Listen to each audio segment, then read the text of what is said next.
আমি তো নিজেও তো এলাকার লিডারদের সাথে আমরা কখনোই ভয় পেতাম না, ব্যাপারটা ভয় পাওয়া না, ব্যাপারটা হচ্ছে আমরা ওদেরকে ঘুমতামই না। মনে যে থার্ড ক্লাসের সাথে আমরা কি কথা বলবো, ব্যাপারটাই আমাদের ইগো কাজ করে না যে এর সাথে আমি কি কথা বলবো, এটা আমার সাথে পরীক্ষা পাশই করে নাই। মানে আমাদের দেশের লিডারশিপ কি পরিমাণ ভণ্ডামিপূর্ণ, উনারা ওই আমল করতে বলে, ওই আমলের উপরে আমাদের থাকতে বলে, যে আমলের ধারে কাছে ওনারা নিজেরা যায় না।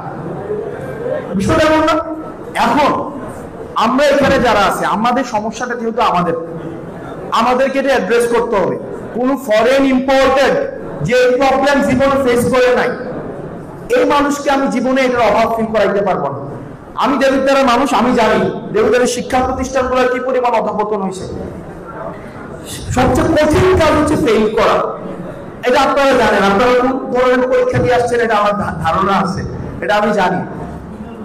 মানে দেবিদ্বারের নকল, এটা খুবই দুঃখজনক। সারা বাংলাদেশের মধ্যে আমাদের সময়ে নকলকে নেতারা হচ্ছে নিজে প্রচার করছে এবং তাদের নির্বাচনী ম্যান্ডেট ছিল, আমি যদি নির্বাচিত হয়ে আসতে পারি পরীক্ষার হবে কিন্তু আমি ব্যাকআপ দিব। এই ধরনের নেতৃত্ব ছিল। এই যে আমাদের বন্ধু বান্ধব তো আছে এখানে, আমাদের তো এরকম বলছে। এবং পরীক্ষার হলে নকল দিতে আসছে, যে পোলাপাইন নকল নেয় নাই ওই পোলাপাইনকে করে হেডমাস্টারের কাছে বিচার দেওয়া হচ্ছে, এরা বেয়াদব, এরা ধ্বংস হবে জীবনে। এই ধরনের নেতৃত্বের মধ্য দিয়ে কিন্তু আমরা গিয়েছি। তাহলে আমাদেরকে যে কাজটা করতে হবে সেটা হচ্ছে, দেবিদ্বারের বাংলাদেশের সবচেয়ে কঠিন কাজ হচ্ছে পরীক্ষায় ফেল করা, তাই না?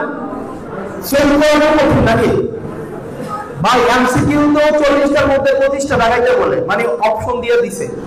মানে বাংলাদেশের শিক্ষা ব্যবস্থা নিয়ে তো মানে আমাদের কি মানে আস্থা আছে?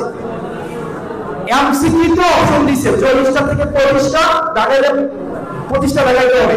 ওইখানে দেবিদ্বারের পাশে হার কত জানেন? 26%, জাস্ট 26%। তাহলে দেখেন আমাদের কি পরিমাণ অধঃপতন হয়েছে। আর আমাদের রাস্তাঘাট একটা রুল করতেছে, 6 মাসের প্রেগন্যান্ট উইমেনকে যদি 4 দিনের রুটি একবার নিয়ে যাওয়া হয় মোটামুটি ডেলিভারি হয়ে যাবে। মানে আমাদের রাস্তাঘাটের যে অবস্থা, একটা এমপি কে প্রত্যেক বছর 25 কোটি টাকা তাকে এমনি দেওয়া হয়, তার মানে 5 বছরে 125 কোটি টাকা দেওয়া হয়। আমাদের দেশের, আমাদের কুমিল্লার ইনফ্রাস্ট্রাকচার টিকে আছে, এটা সেলফ ফান্ডিং এর কারণে। কারণ আমাদের মানুষের টাকা পয়সা আছে, মানে মোটামুটি সবাই কিন্তু বিদেশে থাকে, তো যার কারণে সেলফ ফান্ডিং এর কারণে গভর্নমেন্ট থেকে আমাদের দেবিদ্বারকে এখনো পর্যন্ত কখনোই ফ্যাসিলিটেট করা হয় নাই।